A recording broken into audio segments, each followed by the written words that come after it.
denk, ja, die gozer is flikker. Kijk me niet. Maar die geeft die jongen leuk te doen. Toch maar. Hij is een jongen. Ja, als ik jongen in mijn huis. Dus ik denk, nou ja, kijk op het die leven vooruit. Ik ken hem al een keer. Ik heb die heuk met mijn huis. Dus je zit bij die gozer thuis, die gozer die begint met allemaal te zitten en zo. Dus dan vind je het natuurlijk niet veel, maar je denkt, hoe laag gaat. Dus dat is deze keer. Dus ik denk, nou weet je wel, dan doe ik meteen dan mijn broek uit. Ik ga meteen even in mijn reet neuken.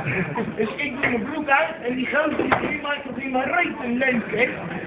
En hard dit, zo mijn vol host in mijn reet. En ik zeg, lekker die gozer neuken.